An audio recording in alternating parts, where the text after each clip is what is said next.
ओम नमो भगवते वासुदेवाय। पंचदशोऽध्याय भक्तियोगकंथन उद्धवाच। भक्तिलक्षण शुणि कने उद्धव कहे तो समने। बोनाथ कमल लोचन शुणि मु तोहर वचन। संशय करी हृदगते एबे मु पचारई तोते। भक्ति लक्षण धर्म जेते तुम्भे कहिल सर्वमते। केते प्रकारे ताकु साधी भक्ति लक्षण नाना विधि। जगते विप्रछन्ति जेते मोक्ष लक्षण वेद मते। नाना प्रकारे से कहन्ति एणु लागई मते भ्रान्ति। मोक्ष लक्षण धर्म एक कियो बा अछई अनेक। कियो बा सकल प्रमाण संशय छेद नारायण। ए सर्व तुम्भर गोचर भक्ति बिनु नाही सार। तुम्भे जे सर्व कह मते चित मु धरिबी केमन्ते। बोलई सर्वधर्म तेज निरते मोर पादे भज। एहिटी सर्वमुख्य धर्म एणे खण्डई मति भ्रम। तुम्भर वचने अधिके लोके कहन्ति एके एके। नाना प्रकारे से कहन्ति वेद पुराण भाव चिन्ति। एकांत भक्ति लक्षण सत्य वा सकल प्रमाण। एणु संशय मोर चिते निश्चय कह नाथ मते। श्री भगवान वाच। एमନ୍ତ भक्ति वाक्य शुणि हसी कहन्ति चक्रपाणि। उद्धव एक मने शुण जे आदि परम कारण। वेद वचन सृष्टि अन्ते प्रलय नाशिला जगते। पुଣି संसार आदि काले मुहि ब्रह्मांकु जोग बळे। कहिली सर्ववेद बाणी जे से ब्रह्मा निज पुत्रे आणी। नामता स्वयंभुव मनु द्वितीये पद्मजोनि तनु। ताहांकु सर्ववेद देला से पुଣି धरि न पारिला। ଥିଲେ ଯେ ସପ୍ତ ଋଷି ଗଣେ ତାହାଙ୍କୁ ଦେଲେ ଜଣେ ଜଣେ। ଭୃଙ୍ଗୁ ଅଙ୍ଗିରା ଆଦି କରି ଅଭ୍ୟାସେ ବେଦ ସେ ବିସ୍ତାରି। ସେ ପୁଣି ଗୁହ୍ୟକ ଚାରଣେ ଆନନ୍ଦେ ହେଲେ ସାଧୁ ଗଣେ। ଏମନ୍ତେ ସିଦ୍ଧ ବିଦ୍ୟା ଧରେ ରାକ୍ଷସ ଗନ୍ଧର୍ବ କିନ୍ନରେ। କି ଦେବ ଯକ୍ଷ ନାଗ କପି କ୍ରମେ ଏହାଙ୍କ ମଧ୍ୟେ ବ୍ୟାପି। ଏ ରୂପେ ସର୍ବମୁଖେ ଭଣି ମୁଁ ତାହା ଦୂରେ ଥାଇ ଶୁଣି। ବେଦୁ ହୋଇଲା ନାନା ଗତି ତା ତତ୍ତ୍ୱ କେହି ନ ଜାଣନ୍ତି। ସ୍ୱଭାବେ ତ୍ରିଗୁଣେ ସଂଯୁକ୍ତ ଏଣୁ ପ୍ରକୃତି ଭିନ୍ନ ମତ। ଯାହାକୁ ଯେମନ୍ତ ଦିଶଇ ସେ ଭାବେ ବେଦ ଅଭ୍ୟାସଇ। ଏଣୁ ପ୍ରକୃତି ଭିନ୍ନ ମତେ ଅର୍ଥ ନ ଜାଣନ୍ତି ସମସ୍ତେ। କେହୁ ପାଷାଣ୍ଡ ମତେ ଜାଣି କୁତର୍କ ଖଣ୍ଡେ କେ ବଖାଣି। ଏମନ୍ତ କରି ନାନା ମତେ ବେଦ ବିଚାରନ୍ତି ଜଗତେ। ଏ ରୂପେ ଶ୍ରଦ୍ଧା ଅନୁମତେ କର୍ମ କରନ୍ତି ନାନା ମତେ। ଫଳଇ କର୍ମ ଅନୁସାରେ ବିପାକ ଲଭନ୍ତି ସଂସାରେ। କେ ଧର୍ମ ମାର୍ଗ ଆଚରନ୍ତି କେ ଅବା କାମ୍ୟ କର୍ମ ଚିନ୍ତି। ସେ ସତ୍ୟ ସମ ଦମ ଦାନେ କେ ଯଜ୍ଞ ତୀର୍ଥ ଅନୁମାନେ। କାହାର ଚିତ୍ତେ ତ୍ୟାଗ ଯୋଗ କେ ଅଷ୍ଟ ଐଶ୍ୱର୍ଯ୍ୟ ଭୋଗ। କେ ବ୍ରତ ନିୟମ ଆଚରେ ଏମନ୍ତେ ଅନେକ ପ୍ରକାରେ। କର୍ମ ସାଧନ୍ତି ଫଳ ଲୋଭେ ଗୁଣ ବୈରାଗ୍ୟ କ୍ରିୟା ଦମ୍ଭେ। କର୍ମ ସରିଲେ ଫଳ କ୍ଷୟେ, ଲବ୍ଧକ କ୍ଲେଶ ମାତ୍ର ରହେ। କର୍ମ ସରିଲେ ଫଳ କ୍ଷୟେ, ଲବ୍ଧକ କ୍ଲେଶ ମାତ୍ର ରହେ।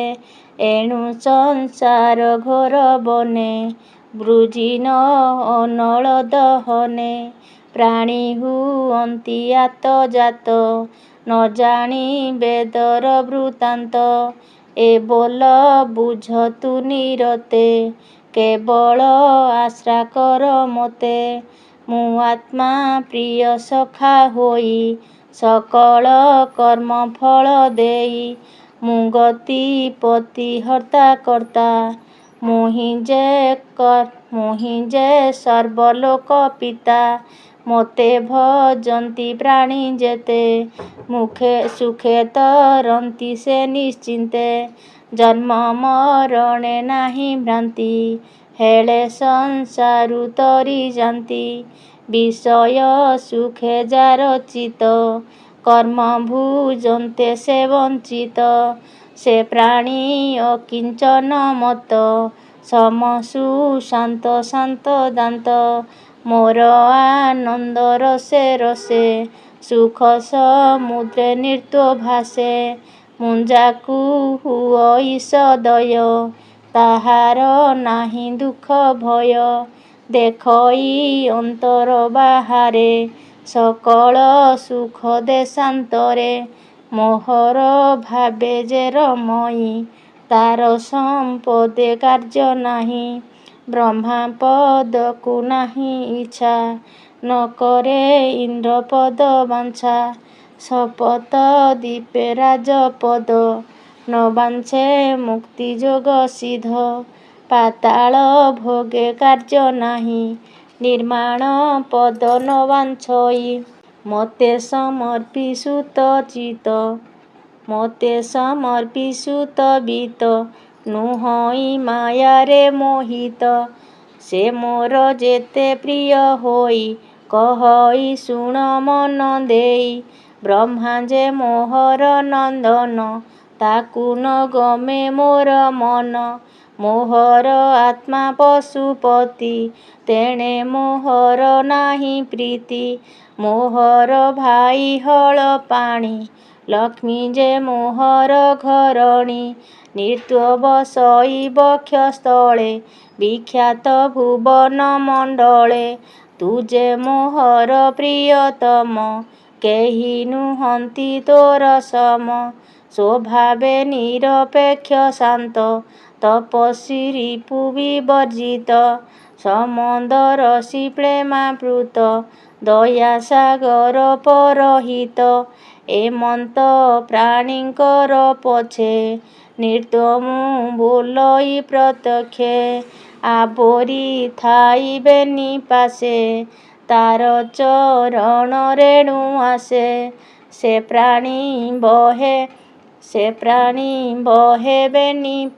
ପ୍ରାଣୀ ବହେ ଯେତେ ଗୁଣ, ଉଦ୍ଧବ ସାବଧାନେ ଶୁଣ।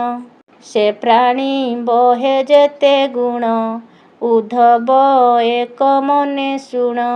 ସ୍ୱଭାବେ ଅକିଞ୍ଚନ ଦେହେ, ସକଳ ଭୃତ୍ୟ ଦେହ ବହେ। କାମକୁ ଜିଣି ପ୍ରେମ କୃତ୍ୟ, କେବଳ ସୁଶାନ୍ତ ମହତ। ସେ ମୋର ସୁଖ ଅନୁମାନେ, କେବଳ ଲୋକର ମହିମା ବଖାଣେ। ତା ଅନୁଭବ ସେ ଜାଣଇ, କେ ତାହା ମୁଖେ ପାରେ କହି।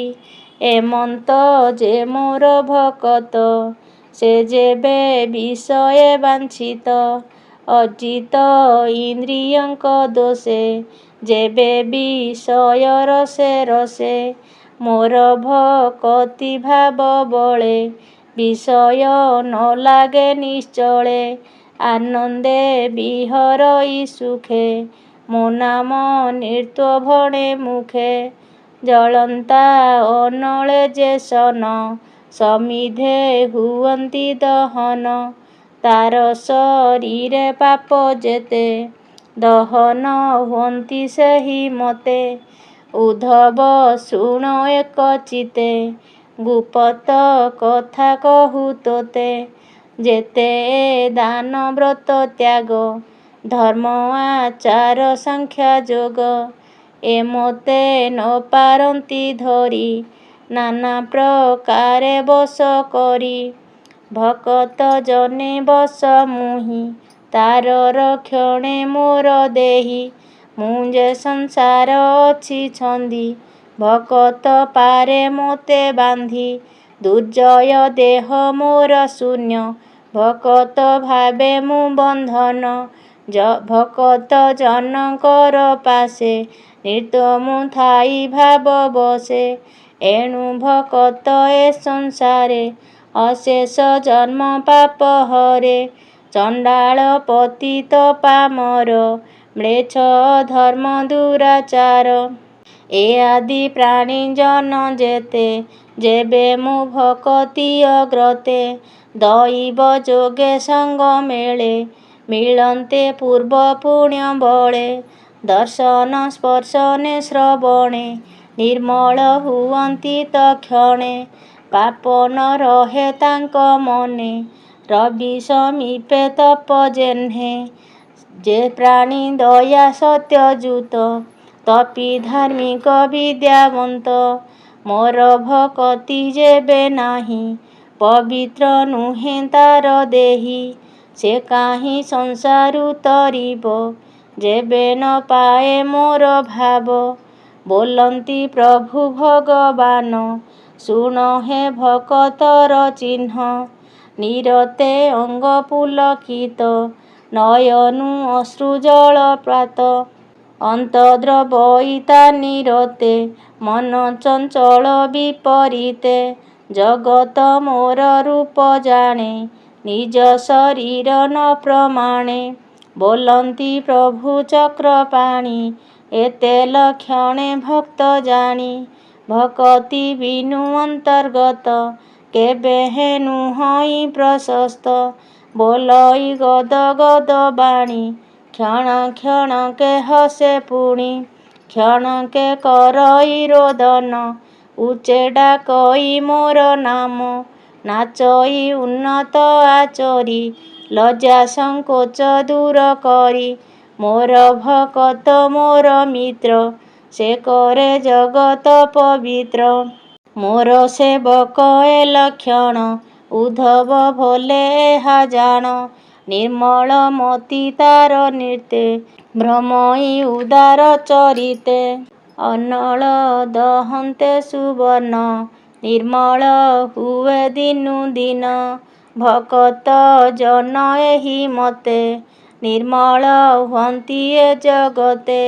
ଏ ରୂପେ ଭକ୍ତି ଯୋଗ ବଳେ ଯେ ପ୍ରାଣୀ ଛନ୍ତି ଜନ ମେଳେ। ଅଶେଷ ବାସନା ତାଙ୍କର ମନରୁ ଛାଡ଼ି ହୁଏ ଦୂର। ମୋର ମଙ୍ଗଳ କଥା ମାନ ଯେ କରେ ଶ୍ରବଣ କୀର୍ତ୍ତନ। ଶ୍ରବଣେ ପଶି ମୋର କଥା ହରଇ ସର୍ବ ମନୁ ବ୍ୟଥା। ନିତ୍ୟ ଯେ ଶୁଣେ ମନ ସୁଖେ ସେ ସୁଖେ ପରମାର୍ଥ ଦେଖେ। ଅଞ୍ଜନ ରଜୁ ଥିଲେ ନିତ୍ୟେ ମଳିନ ରହେ ଯେହ୍ନେ ନେତ୍ରେ। ବିଷୟ ସ୍ମରଣ ନିରତେ ଯେହ୍ନେ ବିଷୟ ଜଡ଼େ ଚିତ। ବିଷୟ ସ୍ମରଣ ନିରତେ ଯେହ୍ନେ ବିଷୟ ଜଡ଼େ ଚିତେ। ମୋର ସ୍ମରଣେ ଯାଇ ଚିତ ତା ଦେହେ ଥାଇ ମୁଁ ନିରତ। ଏ ବୋଲ ବୁଝି ମୋତେ ଭଜ ଅଶାନ୍ତି ଧ୍ୟାନ ବେଗେ ତେଜ। ମୋ ରୂପ ଦେଖ ସର୍ବଠାବେ ମୋର ଚରଣ ଭଜ ଭାବେ। ତ୍ରିସଙ୍ଗ ତ୍ରିସଙ୍ଗୀଙ୍କ ସଙ୍ଗ ଦୂରେ କରିବ ପରିତ୍ୟାଗ। ସକଳ ଚିନ୍ତା ଦୂର କରି ମୋତେ ଚିନ୍ତିବ ଚିତ୍ତେ ଭରି। ନିରୋଳେ ବସି ଏକ ସ୍ଥାନେ ନିଶ୍ଚିନ୍ତ କଳ୍ପିତ ଆସନେ। ମୋର ମଧୁର ରୂପ ଧ୍ୟାନେ ବସି ଚିନ୍ତିବ ସ୍ଥିର ମନେ। ତ୍ରିସଙ୍ଗ ତ୍ରିସଙ୍ଗୀକ ସଙ୍ଗେ କାମ ବଢ଼ଇ ନାନା ରଙ୍ଗେ। ଏଣୁକୁ ସଙ୍ଗ ଦୂର କରି ହୃଦେ ମୋ ଭାବ ଅନୁସରି ଆତ୍ମାର ହିତ ନୃତ୍ୟ କର ହସି ବୋଲନ୍ତି ଦାମୋଦର। ଉଦ୍ଧବ ଉବାଚ ଉଦ୍ଧବ ଶୁଣି କୃଷ୍ଣ ବାଣୀ କପୋଳେ ଦେଇବେନି ପାଣି ବୋଲଇ ଶୁଣ ଭଗବାନ ତୁମ୍ଭେ କହିଲ ତୁମ୍ଭ ଧ୍ୟାନ କି ରୂପେ ଜଗତ ବିଖ୍ୟାତ କହ ହେ ତ୍ରିଭୁବନ ନାଥ ଭକ୍ତ ବତ୍ସଳ ଭଗବାନ ବିକଚ କମଳ ଲୋଚନ ଯେ ଜ୍ଞାନ ଯୋଗୀ ଜନେ ଚିନ୍ତି ଘୋର ସଂସାରୁ ତରି ଯାନ୍ତି କି ରୂପେ କରି ତୋତେ ଧ୍ୟାନ କହ ହେ ଦେବକୀ ନନ୍ଦନ। ଶୁଣି ଉଦ୍ଧବ ବାଣୀ କନେ କୋମଳ ଗଭୀର ବଚନେ ଶ୍ରୀ ଭଗବାନ ଉବାଚ ବୋଲନ୍ତି ପ୍ରଭୁ ଜଗନ୍ନାଥ ଶୁଣ ଉଦ୍ଧବ ଧ୍ୟାନ ତତ୍ତ୍ୱ ସମ ଆସନେ ବସି ଧୀରେ ସମୀର ସମକଳେ ବରେ ଜାନୁ ଯୁଗଳେ ବେନି ପାଣି ଦୃଢ଼େ ସ୍ଥାପିବ ବେଳ ଜାଣି ବେନି ନୟନ ନାସା ଅଗ୍ରେ ନିଶ୍ଚଳେ ସ୍ଥାପିବ ସମଗ୍ରେ ପବନ ତୋଳି ନାସା ଦ୍ୱାରେ ପୂରକ କୁମ୍ଭକ ପ୍ରକାରେ ଅଳପ ଅଳପ ସାଧନେ ଚିତ୍ତ ସ୍ଥାପିବ ସଂଯମନେ ଓଙ୍କାର ପବନ ନିଶ୍ଚଳୁ ତୋଳିବ ହୃଦୟ କମଳୁ ଉତ୍ତମ ଘଣ୍ଟାନାଦ ସ୍ୱନେ ମନ ପବନ ଏକ ଧ୍ୟାନେ ମୃଣାଳ ସୂତ୍ର ମାର୍ଗେ ଧରି ନିଶ୍ଚଳେ ଅନାହତେ ପୁରୀ ଜୀବନି ମିଷ ଦଣ୍ଡ ଘଡ଼ି ନୃତ୍ୟ ସାଧିବ ଦୁଃଖେ ପଡ଼ି ଏ ରୂପେ ଅନ୍ତର ବାହାରେ ନୃତ୍ୟ ସାଧିବ ନିରନ୍ତରେ ଏମନ୍ତ ସାଧି ଏକ ମାସେ ପ୍ରାଣ ପବନ ସ୍ଥାପିବ ସେ ହୃଦୟ ପଦ୍ମ ମଧ୍ୟ ଭାଗେ ସେ ଯେ ଅଷ୍ଟ ଦଳ ଅଷ୍ଟ ଦିଗେ ମଧ୍ୟ ପାଖୁଡ଼ା ତାର ଶିଖେ ନୃତ୍ୟ ଲମ୍ବଇ ଅଧୋମୁଖେ ଧ୍ୟାନେ ଚିନ୍ତିବ ହୃଦ ମଧ୍ୟେ ଯେ ଅଷ୍ଟ ଦଳ ତାର ଊର୍ଦ୍ଧ୍ୱେ ସୂର୍ଯ୍ୟମଣ୍ଡଳ ଚିନ୍ତା କରି ସୋମମଣ୍ଡଳ ହୃଦେ ଭରି ତାହାର ମଧ୍ୟେ ହୁତାସନ ତା ମଧ୍ୟେ ସୁବର୍ଣ୍ଣ ଆସନ ତାର ଉପରେ ଦିବ୍ୟ ରୂପ ଚିନ୍ତିବ ମୋହର ସ୍ୱରୂପ ଆଜାନୁ ଲମ୍ବେ ଭୁଜ ଚାରି ଶଙ୍ଖ କମଳ ଚକ୍ରଧାରି ସୁମୁଖ ସୁନ୍ଦର କପୋଳ ବିକଚ ପଦ୍ମ ପ୍ରାୟ ଡୋଳ ଶ୍ରବଣେ ମକର କୁଣ୍ଡଳ ହୃଦେ ଲମ୍ବଇ ବନମାଳ ଶ୍ୟାମ ଜଳଦ କଳେବର କଣ୍ଠେ କୌସ୍ତୁଭ ମଣିସାର ହୃଦରେ ଶ୍ରୀବତ୍ସର ଚିହ୍ନ ପୀତ ବସନ ପରିଧାନ ମଞ୍ଜୁ ମଞ୍ଜିର ପାଦ ଯୁଗେ ରତ୍ନ ମେଖଳା କଟି ଭାଗେ ଯଜ୍ଞ ପବିତ କାନ୍ଧେ ସୋହେ ସୁନ୍ଦର ତନୁ ମନ ମୋହେ ଏ ରୂପେ ଧ୍ୟାନ ମୋତେ କରି ଚଞ୍ଚଳ ଇନ୍ଦ୍ରିୟ ନିବାରି ବୁଦ୍ଧିକୁ କରି ଆଗୁସାର ପଣ୍ଡିତ ଜନକ ବ୍ୟବହାର ସର୍ବସଙ୍ଗ ମୁଁ ମନ ମାରି ନିଶ୍ଚଳେ ମୋତେ ଧ୍ୟାନ କରି ମୋ ରୂପ ଚିନ୍ତିବ ନିରତେ ଅନ୍ୟ ନ ସୁମରିବ ଚିତେ ପୁଣି ସେ ରୂପ ଥୋଇ ପାଶେ ଚିତ୍ତ ନିବେଶିବ ଆକାଶେ ଏ ରୂପେ ହୃଦୟ କମଳେ ବ୍ରହ୍ମ ପ୍ରକାଶିବ ନିଶ୍ଚଳେ ସେ ବ୍ରହ୍ମେ ଚିତ୍ତ ସ୍ଥିର ଯେବେ ମୋ ରୂପ ନ ଚିନ୍ତିବ ତେବେ ସେ ବ୍ରହ୍ମ ରୂପ ସର୍ବଭୂତେ ଆତ୍ମାରୁ ପ୍ରକାଶିବ ନୃତ୍ୟେ ମନ ସଂଯମ ଏହି ମତେ ମୋ ରୂପ ଦେଖିବ ଜଗତେ ଏ ରୂପେ ଭ୍ରମ ଯିବ ତୋର କହିଲେ ବ୍ରହ୍ମାଣ୍ଡ ଠାକୁର ବୋଲଇ ଦାସ ଜଗନ୍ନାଥ। ଶ୍ରୀ ଏକାଦଶେ ଭାଗବତ ସୁକ ପରୀକ୍ଷିତ ସମ୍ବାଦେ। ଶୁଣନ୍ତେ ନ ଲାଗେ ପ୍ରମାଦେ। କଳି କଳୁଷ ଭୟ ନାହିଁ। ସୁଜନେ ତୋର ଏହା ଗାଇ। ଇତି ଶ୍ରୀମଦ୍ଭାଗବତେ ମହାପୁରାଣେ ପାରମହଂସ ସଂହିତାୟ ବୈଶିକ୍ୟାମ୍ ଏକାଦଶ ସ୍କନ୍ଧେ ଶ୍ରୀକୃଷ୍ଣ ଉଦ୍ଧବ ସମ୍ବାଦେ ଭକ୍ତିଯୋଗ କନ୍ଥରୁ ନାମ ପଞ୍ଚଦଶୋଧ୍ୟାୟ। ଓಂ ନମୋ ଭଗବତେ ବାସୁଦେବାୟ।